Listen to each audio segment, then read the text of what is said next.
There was just a lot of numbness. That's a real word. I didn't have emotions growing up. Life was sad, life was painful. I didn't want it to continue. And I realized that in my whole life, I had never actually thought about God. If somebody believed in God, if somebody said they were religious, I just thought they were stupid. Not only was I having thoughts of taking my life, at this point, I actually attempted not just once, but 3 nights in a row. It is more something than I thought. All of my grandparents were born in Eastern Europe, Yiddish-speaking Jews coming to America in the early part of the 20th century. When I was growing up, we were no longer Orthodox, but we were very definitely Jewish. For example, every year at Passover, I would ask the 4 questions, of course beginning with Ma nishtana halayla hazeh mikol halelot. Why is this night different from all other nights? And every year we gave the same answers. But did I believe it? The story of Moses and Pharaoh, the plagues, the miracles, did I really believe all that? No, of course not. Did anyone actually believe that? The idea of Jesus having anything at all to do with my life was just unthinkable. There was one time I remember I was young, I was at a mall or maybe a department store in December. They used to play the Christmas carols on the loudspeakers. And I heard things like, "O come, Emmanuel," and "Ransom captive Israel." And another one talks about little town of Bethlehem. And I thought, wait a minute, are we sure this has nothing to do with us? It doesn't sound that foreign. I suffered from severe depression. And even as a very young child, I was having thoughts of suicide. And I didn't really know why, because on the outside, things actually looked pretty good. So when I got to high school, my plan was very simple. Just keep my head down, hope that it doesn't last forever, and just try to get through it. And in college, I was a disc jockey, and that was something very new for me. And I could even say, for the first time in my life, I was having fun. But it didn't last.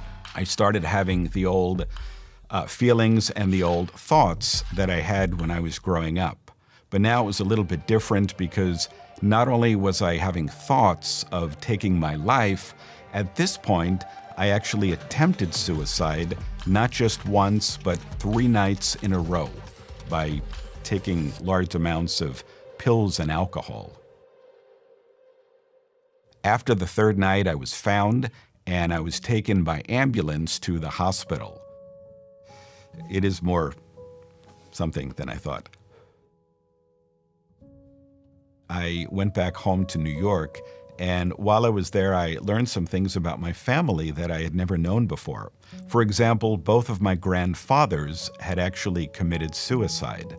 And I would also later learn that one other, a great-grandfather back in the old country, did as well. The one point of optimism I had was having just hit rock bottom, I had nowhere to go but up. So I decided to give it a go, life. And I tried different jobs and different things, wasn't successful at anything, and I wasn't quite at the point of having the old thoughts. But I guess the best way I could explain it is I was maybe thinking about it. And then one day, out of the blue, I heard some very shocking news. A Jewish friend of mine came and told me that she now believes that Jesus is the Messiah.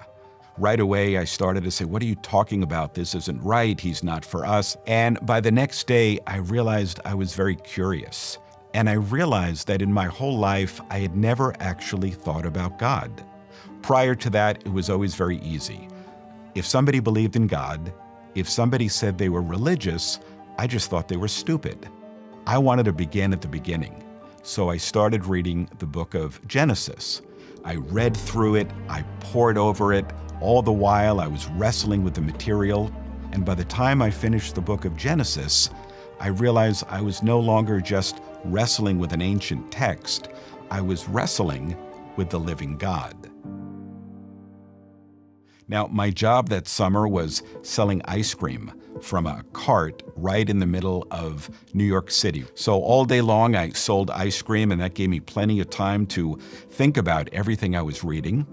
And I decided I want to jump ahead and start reading about Jesus. I had never read the New Testament in my life.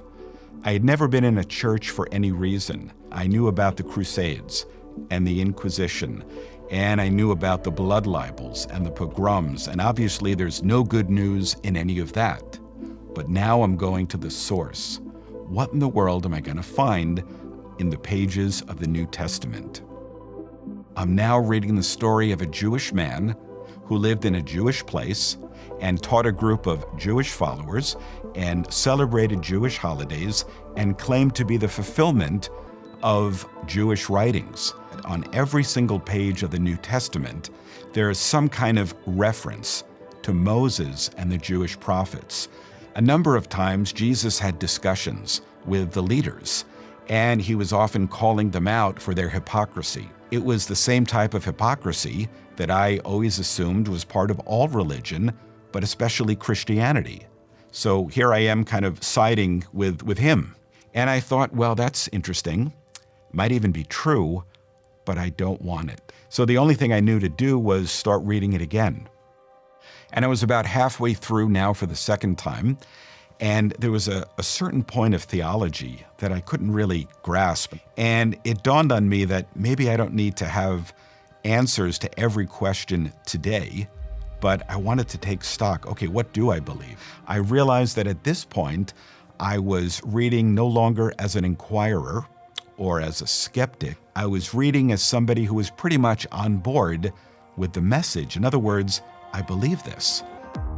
I had just been reading about Jesus in the New Testament, and I was saying, yes, I agree. I want this.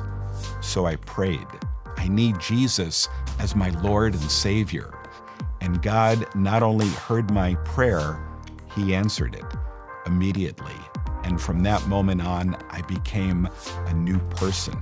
All of the stuff, combination of spiritual issues, psychological, emotional, nature, nurture, was lifted, and I was set free.